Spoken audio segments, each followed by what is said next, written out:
Vamos entonces a retomar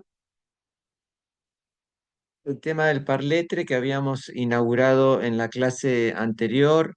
Habíamos visto el acontecimiento de cuerpo, la perspectiva de abordar el síntoma previo a toda significación, es decir, aquí Lacan está abordando una perspectiva que apunta eh, al estatuto más originario del síntoma previo a toda sintaxis, a toda semántica, a la significación, es decir, un estadio, si se puede decir así, que es tributario meramente del impacto que el sonido provoca en el cuerpo, el sonido de la lengua, esto que va a llamar la lengua, escrito así todo junto, y que remite precisamente a ese golpe del significante anterior a la incorporación de todo sentido, significación. Eh, en este estadio, que es el más radical de anclaje de la pulsión en el cuerpo, eh, la intervención paradigmática es el equívoco significante. Y abordar esto a través del equívoco significante. Y para eso, Lacan se sirve de un artista, de un escritor, que es James Joyce, que a mediados del siglo pasado emprendió una suerte de eh, aventura literaria, donde precisamente apuntó exclusivamente al sonido. Finnegan's Wake es el texto que representa precisamente este abordaje de la lengua, y Lacan se sirve de esto para ilustrar, para precisar, para investigar su perspectiva sobre eh, la lengua, sobre el síntoma en tanto acontecimiento.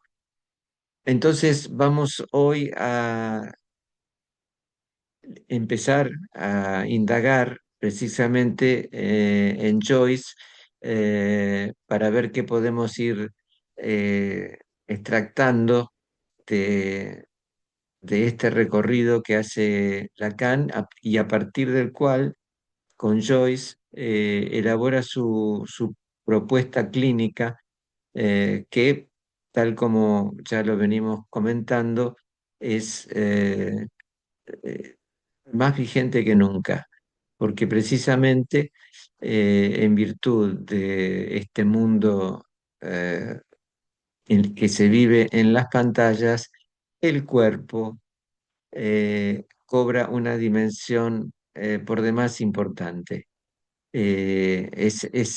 Diría que el cuerpo es el punto clave de la práctica psicoanalítica hoy, porque a partir de el parletre, del habla ser, del cuerpo hablante, podemos, desde esta óptica, podemos advertir qué tipo, los síntomas que hoy estamos padeciendo. Por ejemplo, la inhibición, que es tributaria del exceso de las pantallas, el odio de sí, la violencia, pasajes al acto, los suicidios, y ustedes saben que los suicidios en nuestro país, hoy por hoy, ocupan el triste récord entre los púberes y adolescentes. Eh, Así que bien, tomamos entonces el cuerpo de Joyce para investigar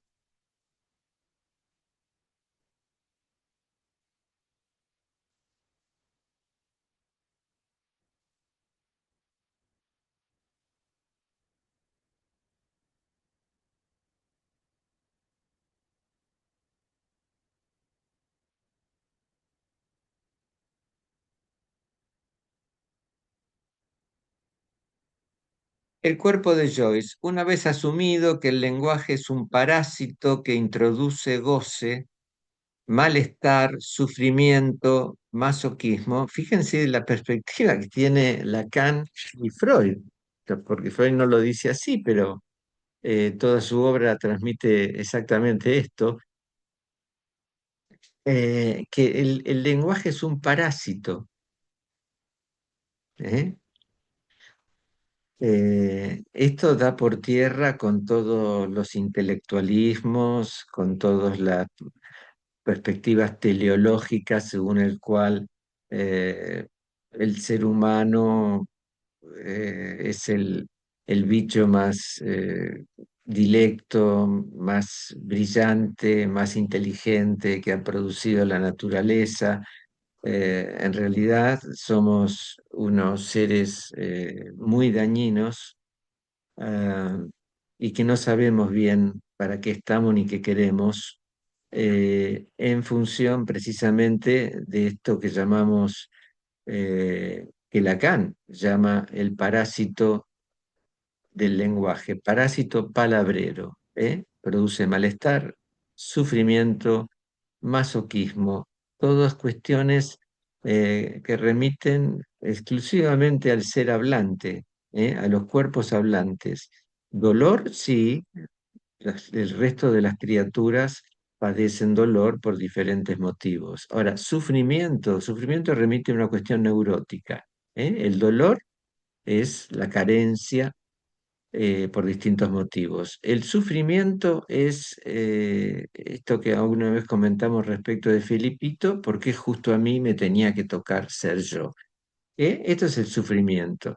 Eh, Esto es plena neurosis y esto, desde la perspectiva psicoanalítica, se debe a la incorporación del parásito, de ese parásito que es el lenguaje. Por eso, de allí que la ignorancia sea la mayor pasión que tiene el ser hablante. ¿Eh? Nos creemos que sabemos, nos creemos sabios y en realidad no queremos saber, no queremos saber nada de nuestros traumas, de nuestras oscuridades, y de nuestras eh, recovecos neuróticos tan oscuros.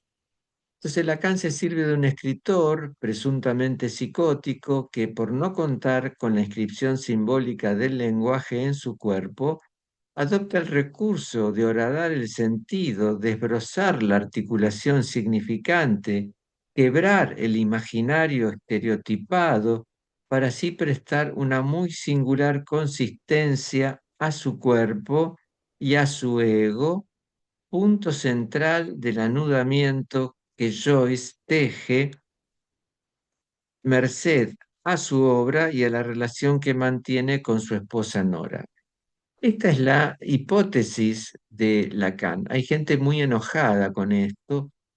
¿Cómo Lacan va a decir que Joyce era psicótico? De ninguna manera, esto es una tontería.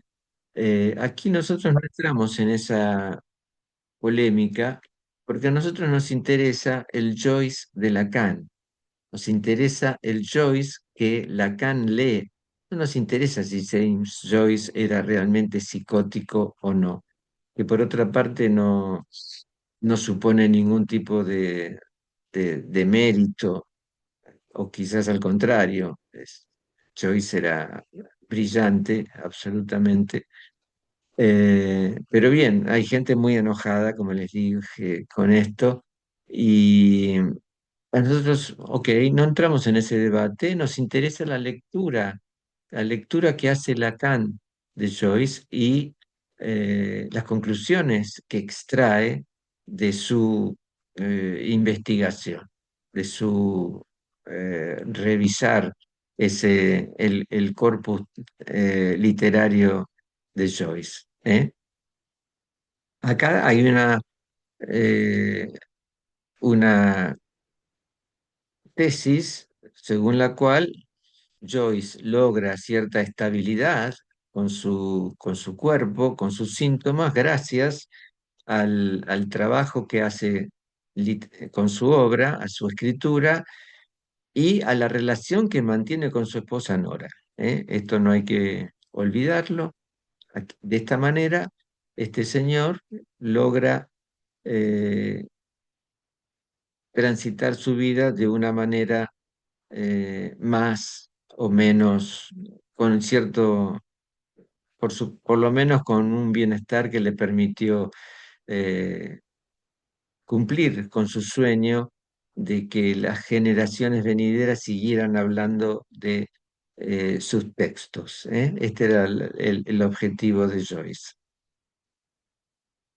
Bien, no es para sorprenderse por esta última condición, si tal como refiere Lacan, gozar de un cuerpo supone un cuerpo que simboliza al otro y que acaso consta de algo que permite establecer otra forma de sustancia, la sustancia gozante.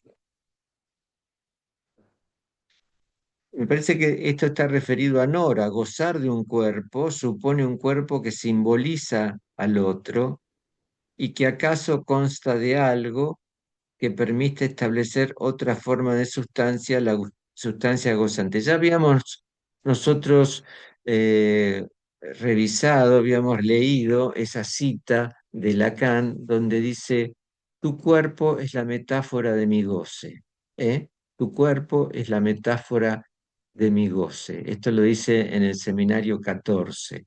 No podemos gozar de la misma manera,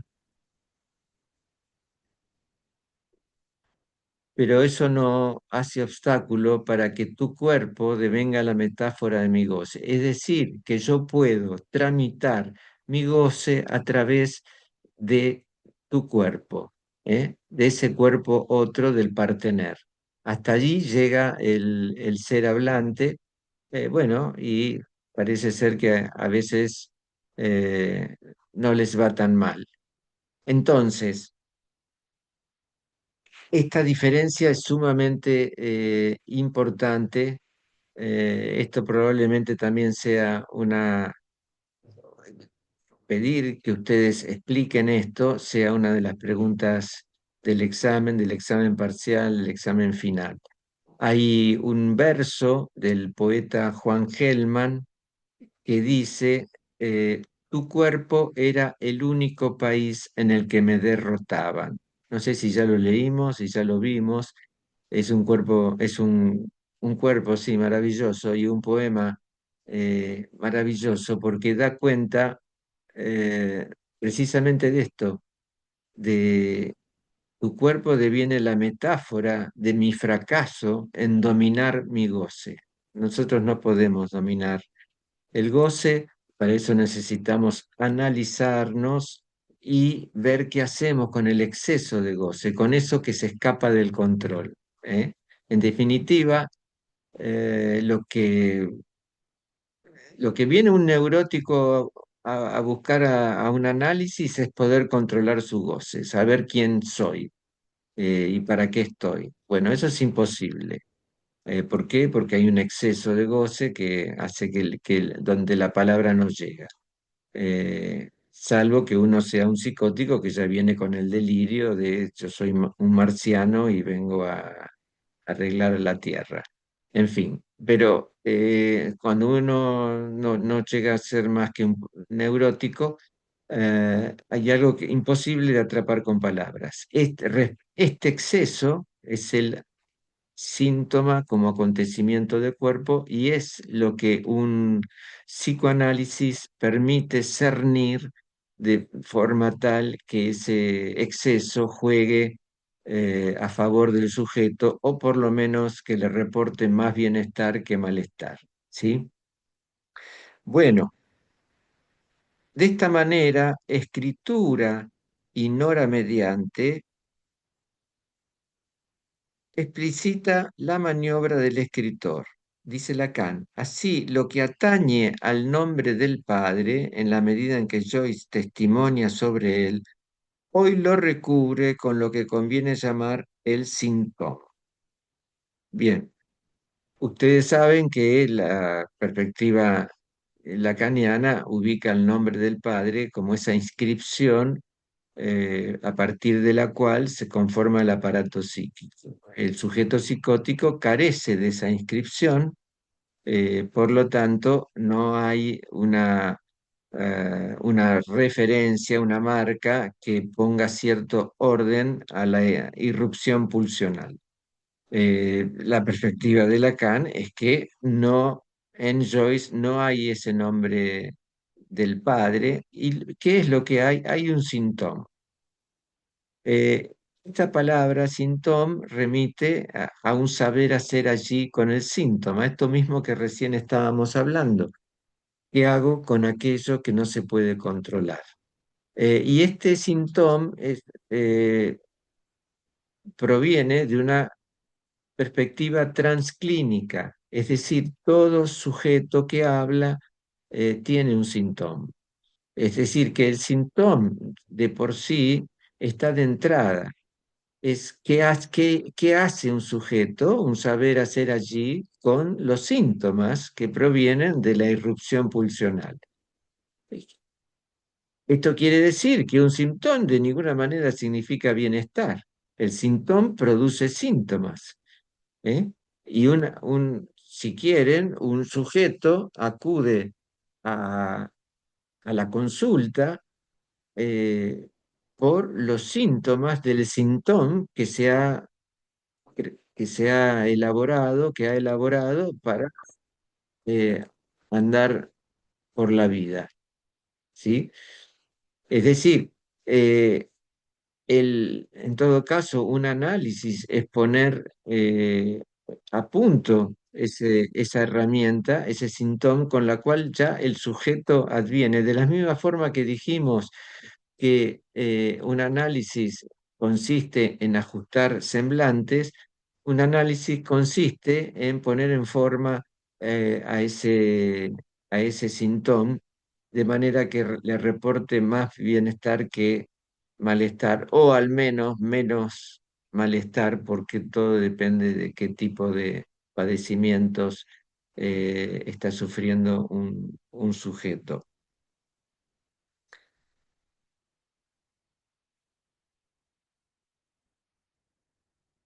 Fíjense entonces que esta perspectiva va más allá de la cuestión del desciframiento fálico. El desciframiento fálico re- apunta a la significación coagulada en un síntoma, ¿eh? Eh, a través de la interpretación del develamiento fálico. Pero una vez que se ha llegado a esto, que se ha despejado cuestiones en lo relativo al significado de un síntoma y al desciframiento fálico, persiste el sufrimiento y esto ya no requiere de interpretaciones que vayan por la vía del sentido, sino interpretaciones que tienen que ver con el equívoco significante. Eh, Esto pareciera ser que es primero uno, después el otro, después no, así como un trencito. Lo cierto es que en un análisis hay, se puede practicar el equívoco significante a los 5 minutos de que una persona llega por primera vez al consultorio. Todo depende de la oportunidad, de la escucha que está eh, propiciándose allí, del sujeto que habla. Un segundo.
Bueno, quería ver si ya están subiendo el video de la clase pasada.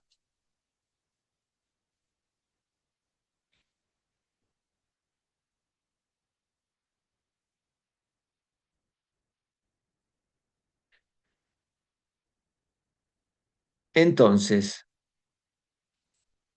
de esta manera, escritura ignora mediante Lacan explicita la maniobra del escritor. Así, lo que atañe al nombre del padre, en la medida en que Joyce testimonia sobre él, hoy lo recubro con lo que conviene llamar el síntoma. A partir de la noción de habla-ser, entonces, es decir, que este síntoma, acá lo que está diciendo Lacan, que el síntoma se puede constituir a partir del nombre del padre, que sería el caso de los neuróticos, o con el recurso cualquiera que tenga el sujeto. Fíjense que esto es totalmente solidario de la equiparación de los tres registros. Cuando el registro simbólico era el más importante, se entiende que el nombre del padre fuese algo así como la manera eh, normal de constitución de un sujeto. Bueno, eso se termina en Lacan. No hay ningún tipo de constitución normal. Cada bicho que habla hace lo que puede. Algunos tienen el nombre del padre, otros no. Pero todos con nombre del padre o sin el nombre del padre llegan a la consulta con un síntoma eh, hecho, constituido, eh,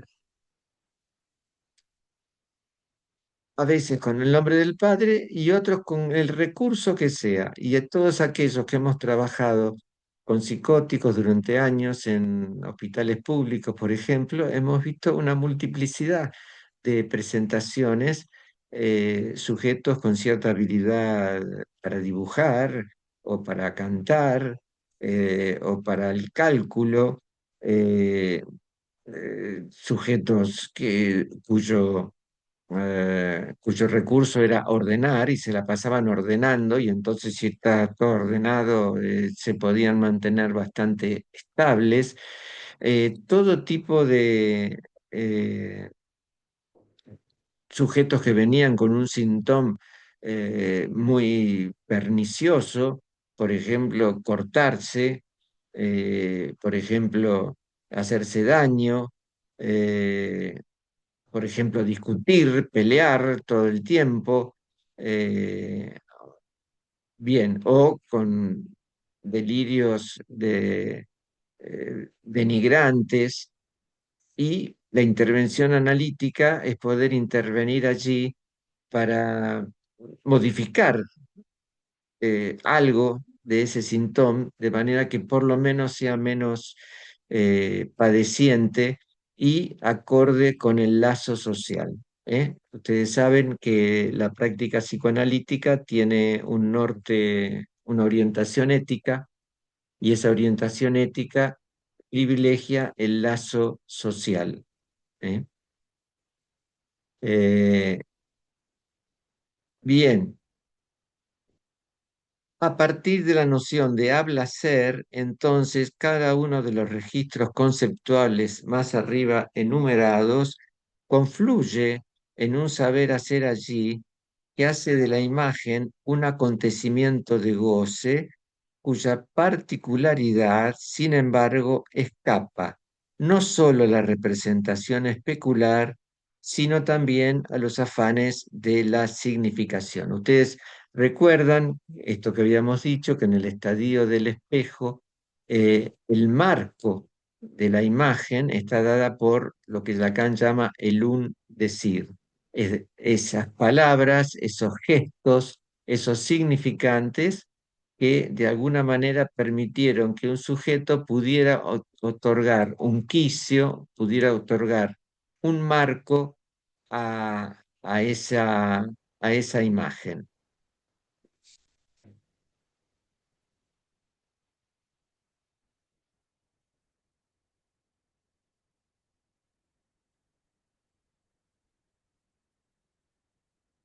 En este punto, Lacan no escatima claridad para abordar de qué se trata en este agujero irrepresentable. ¿Eh? La imagen está, ustedes saben porque lo hemos visto, que el ojo está hecho para no ver en absoluto, ¿sí? Es el lenguaje no alcanza a llegar al referente, hay un hueco en todo el imaginario, en las representaciones, ¿eh? Lo estuvimos viendo cuando en Escuelas y Corrientes 3, a propósito de el episodio de Lacan con los pescadores y la lata que estaba flotando, esa lata no te mira, le decía el pescador. Bien, es aquí entonces esa representación especular tiene un agujero. Ese marco propicia que el sujeto pueda ver, pero eso que está viendo es una invención del lenguaje, ¿eh? Es decir, que el ojo no es objetivo. Por eso, bueno, ya lo hemos visto en el caso de la anoréxica, ¿eh? Que ve que su cuerpo es gordo cuando, en fin, el resto de las personas ven allí nada más que un cuerpo hecho prácticamente un esqueleto. En este punto, Lacan no escatima claridad para abordar de qué se trata en este agujero irrepresentable. Esto fue precisamente lo que me condujo, dice Lacan, ¿no? Esto fue precisamente lo que me condujo a la idea del nudo, que proviene de que lo verdadero se autoperfora debido a que su uso crea enteramente el sentido, de que se desliza, de que es aspirado por la imagen del agujero corporal que lo emite, a saber, la boca en la medida que chupa. Wow. Bueno, eh, la boca en la medida que chupa, ustedes recuerdan que cuando vimos la forma en que Freud elabora su esquema de las pulsiones es a partir del chupeteo de la boca. ¿Eh? La boca es ese agujero principalísimo en el cuerpo, que es el primero que brinda satisfacciones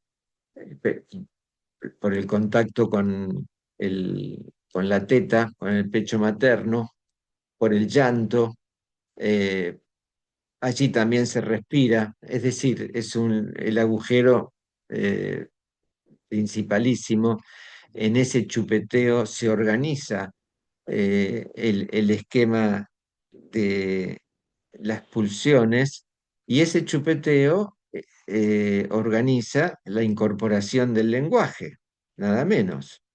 Es decir, el aparato anímico se constituye a partir de ese chupeteo y ese aparato anímico que se organiza a partir del chupeteo es para velar ese agujero. Ese agujero es la pérdida de contacto con la connaturalidad del objeto de satisfacción.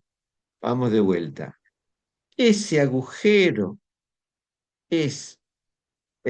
proviene de la pérdida de contacto con la connaturalidad con el objeto de la satisfacción. Cualquier bicho en esta tierra tiene una confluencia con el objeto de satisfacción sin ningún tipo de intermediación, sin ningún tipo de obstáculo, desde la cucaracha que, no sé, come, come algún desperdicio, eh, hasta el caballo que come heno, o el elefante que come las hojitas de los árboles. Hay una absoluta confluencia entre el hambre y la satisfacción. No es así, no es así en el caso del ser hablante. No es así. Nosotros primero comemos palabras, ¿eh? Nosotros vamos a un restaurante, agarramos el menú, lo damos vuelta, miramos, no sabemos qué queremos, a veces elegimos por el nombre, qué nombre, los gerentes de los restaurantes ponen mucho acento, mucho énfasis en el tipo de nombre porque los nombres suelen incentivar a las personas. ¿Con quién vamos a cenar? Ah, con fulano, qué lindo. ¿Y con quién vamos? No, con este, no. Bueno, no sé, yo no voy a comer nada.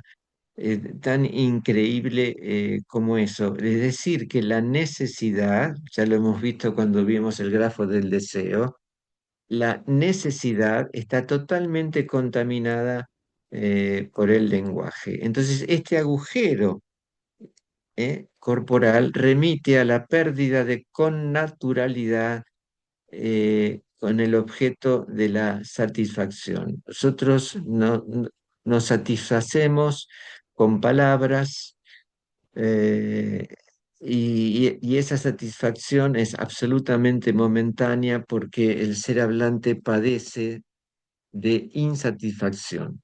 ¿eh? Esto es generalizado. Todo bicho que habla padece de insatisfacción. De allí que el punto clave de la experiencia del ser hablante sea el deseo y sea el goce. Eh, Vemos que aquella metáfora de la boca que se besa a sí misma, citada por Lacan en el Seminario 11 y comentado en nuestro capítulo correspondiente, retorna una vez más en este pasaje, en el que a partir de la figura del chupeteo se realiza una muy breve mención de los objetos fuera de cuerpo que alojan el goce.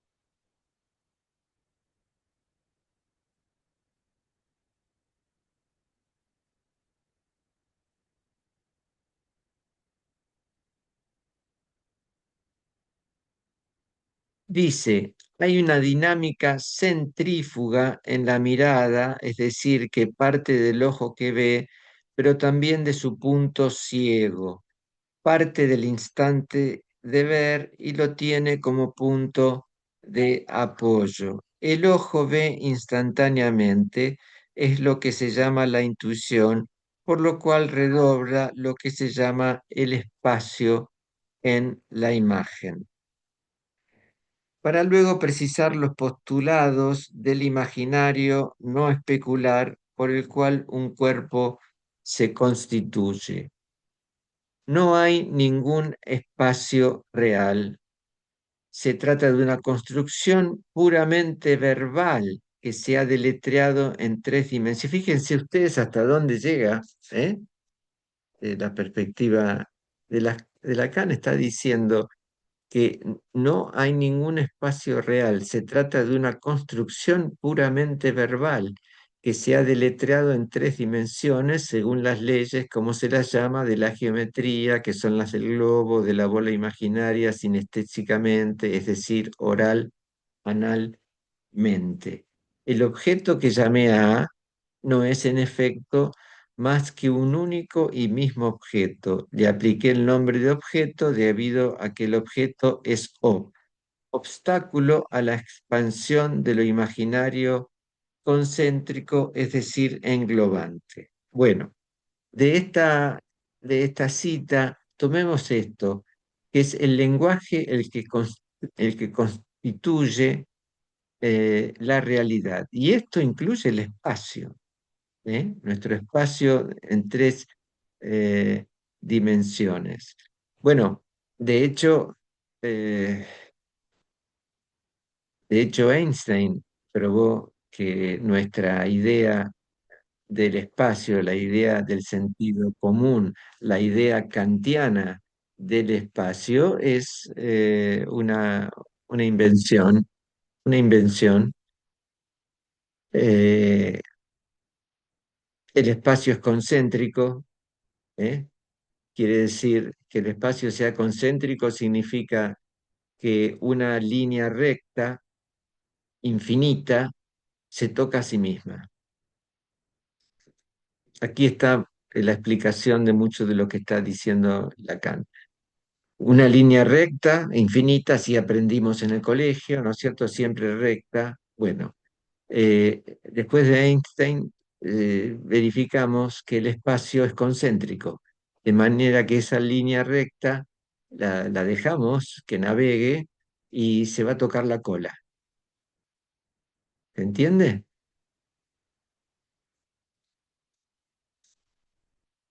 Profe, Sí, yo le quiero hacer una pregunta de algo que me quedó ahí medio en el aire porque no logré captarlo del todo. Cuando usted dijo esto de tu cuerpo es la metáfora, mi goce, y añadió también esto de que tu cuerpo era el único país que me derrotaba. sí, Em, yo lo que anoté acá o lo que entendí, si no me equivoco, lo que usted había dicho era como que yo puedo tramitar mi goce a través de tu cuerpo, si no me sí, equivoco. sí. ¿Puede explicar un poquito más eso? ¿Puede explayarse un poquito más con respecto a eso? Bueno, la perspectiva psicoanalítica parte de la base de que no hay relación sexual, es decir, que no hay complementación. A lo que podemos llegar es a tramitar eh, el deseo sexual eh, y el goce sexual que parte del cuerpo propio eh, a través del cuerpo del otro. Y esto permite un cierto nivel de satisfacción, un cierto nivel eh, de encuentro, si se quiere, pero no hay complementación. Es decir, que después de la relación sexual, las personas agarran un cigarrillo, fuman, hablan, a veces discuten, se pelean, eh, van a buscar a la heladera, toman, salen, vuelven. eh, las parejas, pues, si duran, tienen sus periodos en que no tienen relaciones sexuales, se pelean porque no tienen o porque tienen demasiado. Es decir, que la satisfacción, la connaturalidad con el objeto de la satisfacción es imposible. Existe el amor y existe el amor precisamente porque no hay relación sexual. En ese vacío, en ese vacío entre dos cuerpos, a partir de allí nace el amor. Cuanto menos narcisista sea ese amor, está la posibilidad de que cada uno se haga cargo de ese vacío imposible de llenar. El verso de Hellman nos interesa porque se puede entender de dos maneras. Tu cuerpo era el único país en el que me derrotaban porque no puedo llegar a satisfacerte totalmente. ¿Eh? Esto sería como el anhelo princeps del macho, satisfacerla totalmente. Eh, o yendo un paso más, tu cuerpo era el único país en que me derrotaban porque eh, con tu cuerpo yo tampoco me puedo satisfacer. ¿Eh? Y esto se puede llevar bien o se puede llevar mal. Cuando se lleva más o menos bien, bueno, cada uno se hace cargo de su insatisfacción y entonces podemos reírnos de lo absurdo que somos e inventar maneras de poder mantener vivo el deseo sexual. Y si por el contrario las cosas van mal, bueno, muchos de los síntomas que recibimos y escuchamos en el consultorio precisamente tienen que ver con esto. Bueno, ¿se entiende? ¿Se entiende un poco más? Sí, profe, ahora mejor. Muchas gracias. Bueno, no, por favor, Morena. ¿Alguna otra pregunta? Ustedes comprenderán que después de esta clase ya tienen solucionado todos sus problemas con la sexualidad.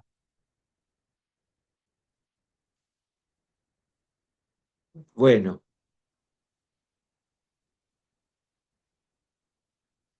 así es, Diego.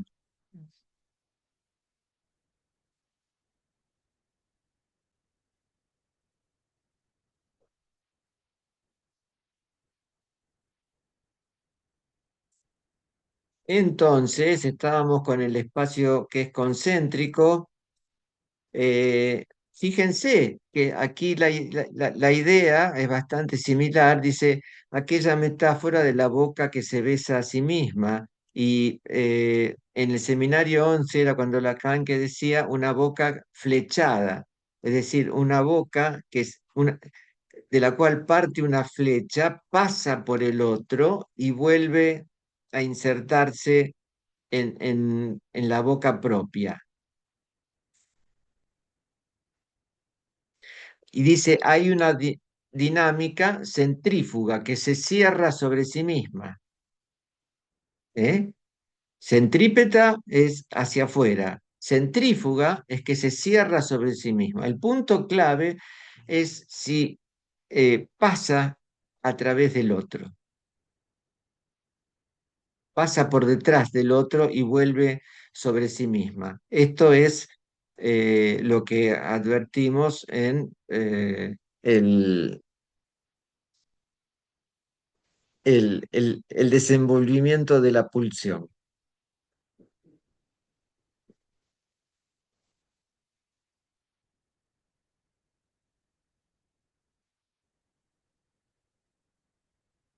Bueno, y para hacer más claro aún la perspectiva del imaginario no especular que aquí se pone en juego, nada mejor que esta cita de la clase del 11 de marzo de 1975, correspondiente al seminario 22 RCI, en la cual Lacan da cuenta de la manifestación fenoménica de la función del falo en lo que a brindar un imaginario al cuerpo se refiere. Se trata de una filmación facilitada por Jenny Aubry en la que un niño o niña acompaña el consabido júbilo ante el espejo con una elisión bajo la forma de un gesto, la mano que pasa por delante, la elisión de esto que quizás era un falo o quizás su ausencia, un gesto que netamente lo retiraba de la imagen. Es decir, que este chiquito ya tenía allí instalado el afecto del pudor y necesitaba tapar algo, tapar una nada, velar una nada.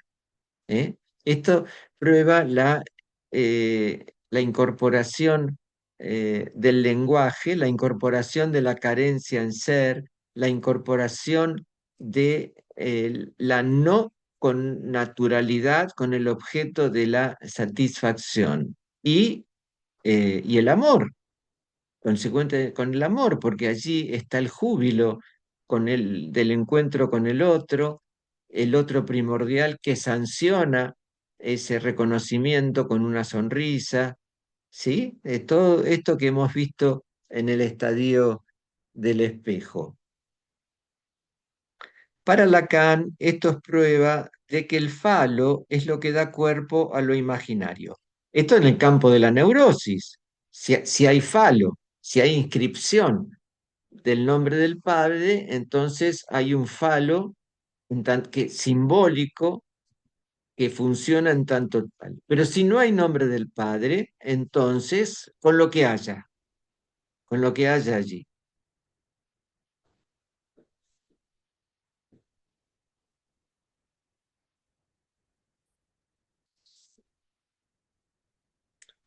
Ahora bien, según Lacan, Joyce tenía el pito algo flojo. Acá Lacan está jugando un poco porque el falo no es el pene, ¿eh? Pero bueno. acá se está permitiendo jugar un poquito. Y entonces tenía el pito algo flojo, si puede decirse así. Su arte suplió su firmeza fálica. Y siempre ocurre así. El falo es la conjunción de lo que he llamado ese parásito, que es el pitito en cuestión, con la función de la palabra. Y por eso su arte es el verdadero garante del falo. Bueno, acá está dando como una definición. El falo, en tanto símbolo, es la conjunción de lo que he llamado ese parásito, el pitito, con la función de la palabra. Y por eso su arte es el verdadero garante del falo. Es decir, en Joyce el arte es el garante del falo. En un neurótico es el nombre del padre el garante del falo. ¿Eh? Eh, Más allá de que sea brillante o no brillante, un canalla o un buen tipo. Está el nombre del padre en el caso de un neurótico. En el caso de un sujeto presuntamente psicótico, ¿no? De acuerdo a la lectura lacaniana, tenemos que genera, Joyce genera su arte y con eso le brinda garantía a su posibilidad de trabajar con la lengua, ¿eh? Al falo. De manera que, a falta de falo, para Joyce, su esposa Nora es un guante. Goza de su cuerpo en el cuerpo de Nora. Cuestión que explica la función que la mujer cumple en tanto síntoma de un hombre y el saber hacer allí que tal compromiso supone. Bueno, nuevamente el poema de Hellman es notablemente representativo en este caso, ¿no? La mujer como síntoma de un hombre es tu cuerpo es el único país donde me derrotaban. Y allí es donde, en ese cuerpo, donde tramita el fracaso, un buen fracaso, si se quiere, en domeñar, en abarcar, en controlar su goce. Es decir, Nora y la escritura conforman el guante que acoge el agujero de su cuerpo. Esa cáscara, tal como refiere la manera en que Joyce alude a su cuerpo tras un muy particular episodio en un pasaje del retrato del artista adolescente, cuyo texto dice así. Bien, lo que vamos a leer ahora es uno eh, de los argumentos que emplea Lacan para considerar que Joyce era un sujeto presuntamente psicótico. Prestemos atención porque es interesante. Y ahora, mientras las escenas de este ultrajante episodio pasaban incisivas y rápidas por su imaginación, se preguntaba por qué no guardaba mala voluntad a aquellos que le habían atormentado. Eh, lo que cuenta Joyce en este libro, Retrato de un artista adolescente, es que él recibe una paliza por parte de sus compañeros, sobreviene una discusión, Joyce sostiene su posición, y como los otros no tienen argumentos para refutar lo que de manera muy precisa está sosteniendo Joyce, bueno, lo agarran y le pegan, ¿no? Una escena típica entre púberes. eh, y, y fíjense el comentario de Lacan. Y ahora, mientras las escenas de este ultrajante episodio pasaban incisivas y rápidas por su imaginación, se preguntaba por qué no guardaba mala voluntad a aquellos que le habían atormentado. No había olvidado en lo más mínimo su cobardía y su crueldad, pero la evocación del cuadro no le excitaba al enojo. A causa de esto, todas las descripciones de amores y de odios violentos que había encontrado en los libros le habían parecido fantásticas. Y aún aquella noche, al regresar vacilante hacia su casa a lo largo del camino, había sentido que había una fuerza oculta que le iba quitando la capa de odio acumulado en un momento con la misma facilidad con la que se desprende la suave piel de un fruto maduro. Bueno, para Lacan esto es suficiente para considerar que la consistencia del cuerpo en Joyce es absolutamente frágil, ¿eh? A diferencia de la que posee un neurótico cree que yo soy mi cuerpo, ¿eh? Yo soy yo, esto es la ignorancia de un neurótico. En Joyce el cuerpo es algo que se le desprende, ¿sí? Desde la perspectiva de Lacan, insisto, esto es totalmente debatible.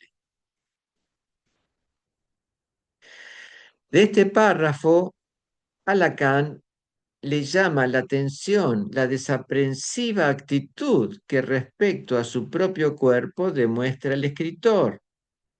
Dice, resulta curioso que haya gente que no experimente afecto por la violencia sufrida corporalmente.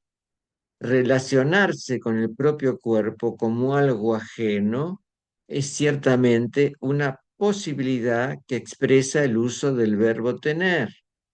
Uno tiene su cuerpo, no lo es en grado alguno, pero la forma en Joyce del abandonar, del dejar caer la relación con el propio cuerpo resulta completamente sospechosa para un analista, porque la idea de sí mismo como cuerpo tiene un peso.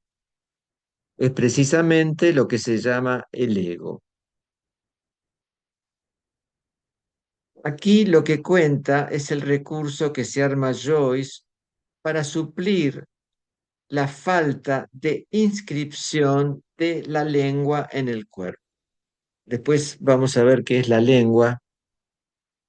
De esta manera, Lacan extrapola la experiencia de Joyce a todo ser hablante, es decir, nos habita un agujero ante el cual cada uno hace frente como puede. Por algo en esta época llegará a decir que todo el mundo es loco, lo cual no quiere decir que todo el mundo sea psicótico. Y de acuerdo a cómo van las cosas en este querido planeta, me parece que esto eh, encaja bastante bien. Cuestión que de alguna manera ya había anticipado cuando en su texto acerca de la causalidad psíquica del año 1946 decía: lejos, pues, de ser la locura el hecho contingente de la fragilidad de su organismo, es la permanente virtualidad de una grieta abierta en su esencia. Está hablando del ser humano, del ser hablante. ¿Eh? Lejos de ser un insulto para la libertad, ¿eh? Eh, un psiquiatra había dicho que la locura es un insulto a la libertad. Bueno, Lacan está debatiendo con este psiquiatra, entonces dice, lejos de ser un insulto para la libertad, es su más fiel compañera. Es decir, quien cree que es libre está un poco loco. Nosotros podemos tener un margen de libertad, sí, bastante limitado, pero ya precisamente por cómo estamos condicionados por el lenguaje que nos habita, esa libertad es un delirio. ¿Eh? Y cuanto más libre se crea un sujeto, más loco está. Y lo verificamos, ¿eh? Se verifica en el consultorio, se verifica en la polis, se verifica en las relaciones entre las personas. Lejos de ser un insulto para la libertad, es su más fiel compañera. La locura es la más fiel compañera de la libertad. Sigue como una sombra su movimiento. Y al ser del hombre, no solo se lo puede comprender, y al ser del hombre, no solo no se lo puede comprender sin la locura, sino que ni aún sería el ser del hombre si no llevara en sí la locura como límite de su libertad. Bien, Kant me parece que está siendo muy claro Lacan en la perspectiva psicoanalítica que brinda. Hoy tenemos en muy, entre comillas, filósofos como un tal Peter Thiel, que viene de Silicon Valley, eh, un mil millonario, el dueño de Palantir, eh, que ahora vino a radicarse a la Argentina. Este señor es un misógino, dice que las mujeres no tienen que votar, entre otras cosas, y dice que la libertad es incompatible con la democracia. Este señor llegó a la Argentina, se compró una mansión de 12 millones de dólares, está haciendo negocios y otras cosas aquí. Eh, eh, bueno, eh, tiene un pasado homofóbico y a la vez está casado con un hombre, eh, una cosa un poco rara. Que esté casado con un hombre me parece maravilloso, ahora que sea homofóbico y esté casado con un hombre, bueno, ya de por habla de algo muy extraño. Eh, las ultraderechas en Estados Unidos están avanzando en la idea de que las mujeres no voten. Esta es la locura actual de las ultraderechas y de la libertad que venden las ultraderechas. Es una cosa muy, muy extraña y que por supuesto Peter Thiel, este pseudo filósofo, dice que la humanidad tiene que guiarse por la inteligencia artificial. ¿Eh? Eh, es decir, el problema aquí no es tanto la inteligencia artificial, sino que la inteligencia artificial está manipulada por este tipo de sujetos de la ultraderecha que domina hoy eh, al, al planeta. Es una locura, exactamente. Hasta leer esto me parece para convenir en estas cuestiones. Bien,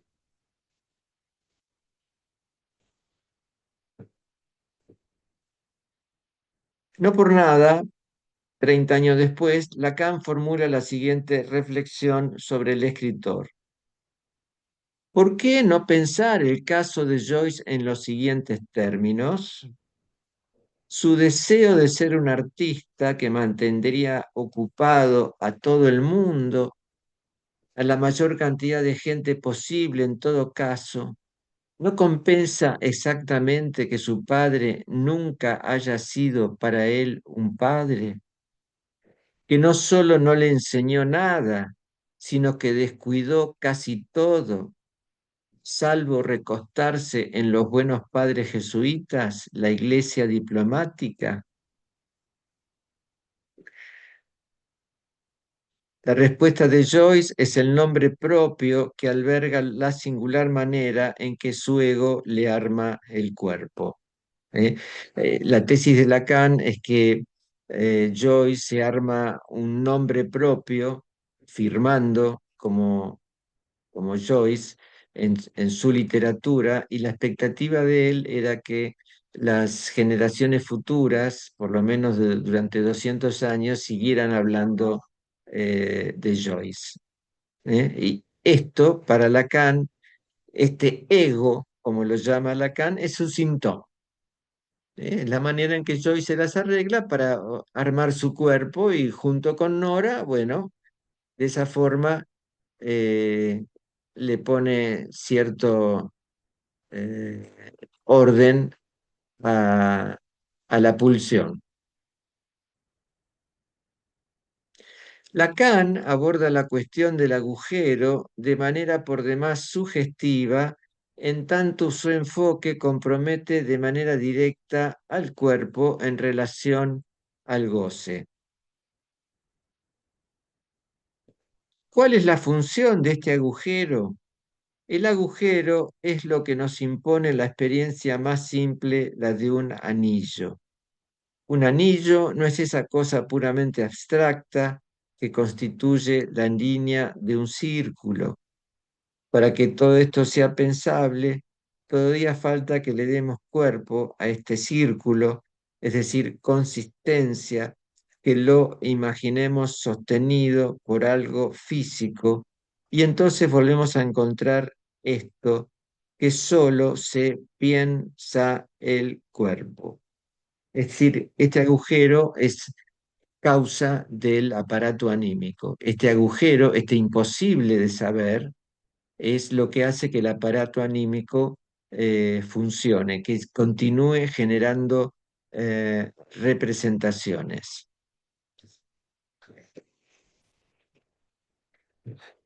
Profe, Sí, le hago una pregunta también yo de vuelta. Siguiendo el caso de Joyce y todo el tema de la psicosis que menciona Lacan, lo que yo me acuerdo es que para que la psicosis se desencadene hay algo que... Ahí prendo mi cámara. Hay algo que tiene que suscitar el nombre del padre, digamos, el cual está procluido en la psicosis. Eh, Como nosotros no tenemos mucho contexto quizás de este caso, mi pregunta es más por ahí, ¿cuál fue el momento del desencadenante de Joyce? O si tuvo un desencadenante, o, en el caso de la lectura que hace Lacan respecto a su psicosis. no, entiendo que no hay desencadenamiento en Joyce, que su síntoma fue lo suficientemente operativo, eficaz, y por eso logró no desencadenarse. ¿Eh? Eh, por otra parte, logró armar una relación con su esposa lo suficientemente consistente, de manera Ujú, que no, en Joyce no aparece un desencadenamiento. La escena de la paliza a Lacan le sirve como indicio, pero mm, esto de ninguna manera le quiebra eh, su, su equilibrio, por llamarlo de alguna forma. ¿Eh? Es llamativo cómo él lo ujú, registra, esto. ujú. Bueno, Bueno, muchas ¿alguna, gracias. de nada? ¿Alguna otra pregunta?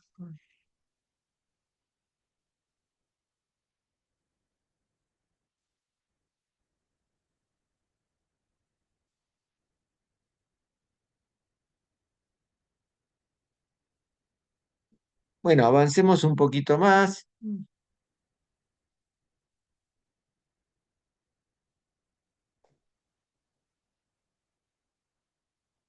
Y no por casualidad, la cuestión convoca el lugar que guarda el partener, una mujer en este caso, en la subjetividad de Joyce. Para decirlo todo, Nora es un síntoma y toda la cuestión es lo que hace con él o ella.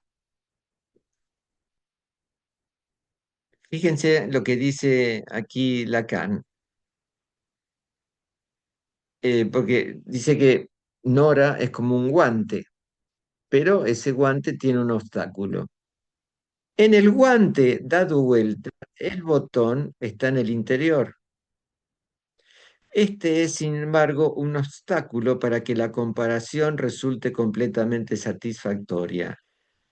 Pero si han seguido lo que acabo de decir, los guantes de que se trata no son completamente inocentes.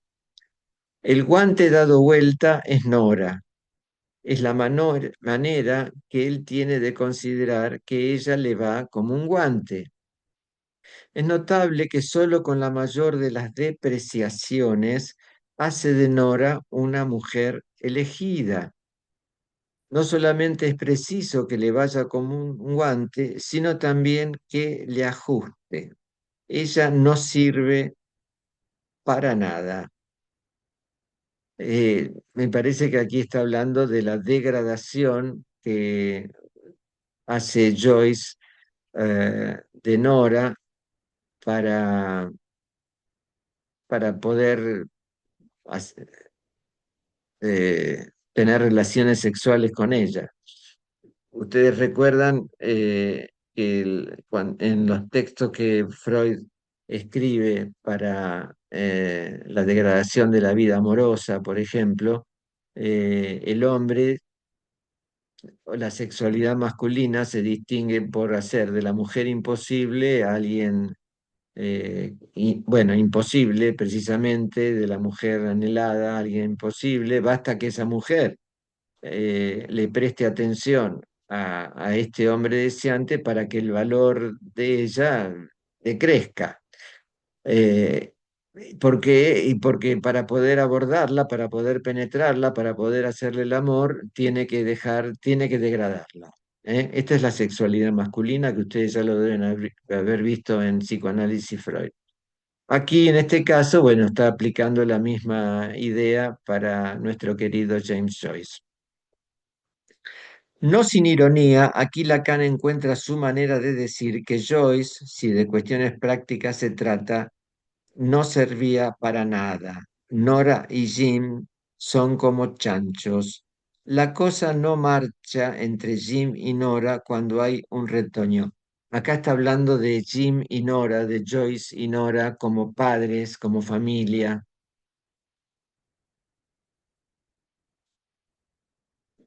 Esto constituye siempre y en cada caso un drama. Ahora bien, vale interrogar a qué se refiere Lacan cuando menta este retorno, porque tras este comentario sobre los problemas de la pareja en relación a la llegada de un niño, retoma la figura del botón en el guante para así decir. Fíjense esto que dice, y con esto por hoy terminamos. Dice Lacan, hace poco hablé del botón. Este botón debe tener algo que ver con la manera en que se llama un órgano. El clítoris, para nombrarlo, es en este asunto algo así como un punto negro. Digo punto negro, metafórico o no. El asunto tiene, por otra parte, algunos ecos en el comportamiento que no se advierte bastante de lo que se llama una mujer. Resulta muy curioso que justamente una mujer se interese tanto en los puntos negros. Es una metáfora de lo que ocurre con su propio punto negro que ella no querría que ocupe tanto lugar. Bueno, aquí esto es una conjetura de Lacan, no sé cómo lo habrán visto ustedes, pero suele suceder que las mujeres son muy interesadas en los puntos negros en la piel y dicen, yo te lo saco, yo te lo saco, vení, vení, que yo te lo saco y están allí todo el tiempo. Acá Lacan está diciendo que este punto negro, este interés por el punto negro de las mujeres se corresponde con, con su clítoris. ¿Eh? Lacan está hablando del resto de goce fálico, ese retoño por el cual la mujer, en tanto universal, no existe y que hace de la relación sexual un imposible. Porque tanto el pene como el clítoris coinciden en un goce fálico. Entonces resulta que allí donde el pene supuestamente penetrando podría encontrarse con el goce complementario, no encuentra un goce complementario, encuentra un goce fálico igual al del pene. Eh, Sabemos, y lo vamos a ver más adelante en el año, que Lacan propone un goce no complementario, sino suplementario en la mujer, que es el goce propiamente femenino, que un goce no todo fálico, un goce no todo fálico, y probablemente en las próximas clases abordemos esta tan particular eh, cons- condición del sujeto femenino desde la perspectiva psicoanalítica. Creo que ya lo habíamos visto en Escuelas y Corrientes 3 cuando vimos un avance de las fórmulas de la sexuación. Este año lo vamos a volver a retomar. Eh, bueno, hasta aquí por hoy. Preguntas, comentarios. Yo tengo una pregunta. ¿Por qué dice que Nora es un síntoma? Eso no entendí. Eh, es un síntoma porque es la forma para un hombre. La mujer es un síntoma porque es su forma de tramitar el goce. Y esto no excluye en absoluto el amor, ¿eh? En el sujeto masculino, la perspectiva psicoanalítica, en el sujeto masculino, la mujer oficia de síntoma porque le permite tramitar su goce. Esto es lo que dice, por ejemplo, de una manera bellísima Hellman: tu cuerpo era el único país en que me derrotaban. Y como me derrotan, voy a insistir nuevamente porque me encanta que tu cuerpo me derrote. Esto sería una mujer como síntoma.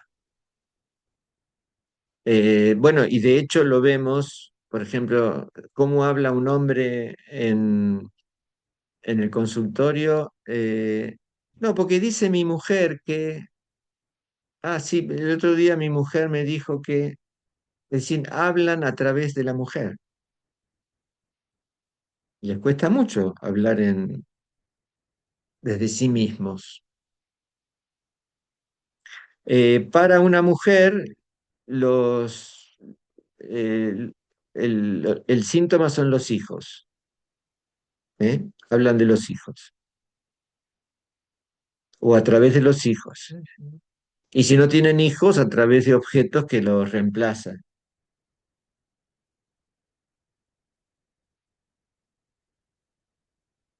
¿Se entiende, Delfina?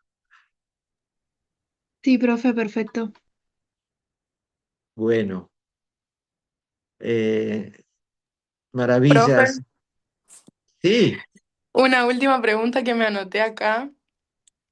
eh, dice, el final de un análisis es interpretar el síntoma hasta descubrir su verdad, digamos, o transformar el síntoma en un síntoma.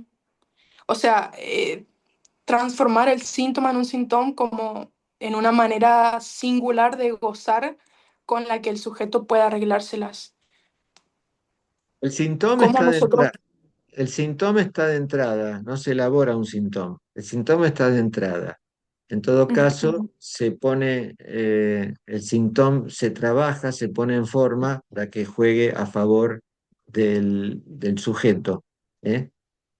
Y en esto no tiene que ver la verdad, sino eh, la manera en que un sujeto se las arregla con su goce. Ok, Bueno, lean y nos vemos entonces el viernes que viene. Que tengan muy buena semana. gracias. Gracias, profe. Buen fin Chao, de. chao. Buen fin de. Chao, Mateo. Hasta luego, profe, gracias. Chao, Diego. Hasta luego, profe. Chao, Javier, buen fin de.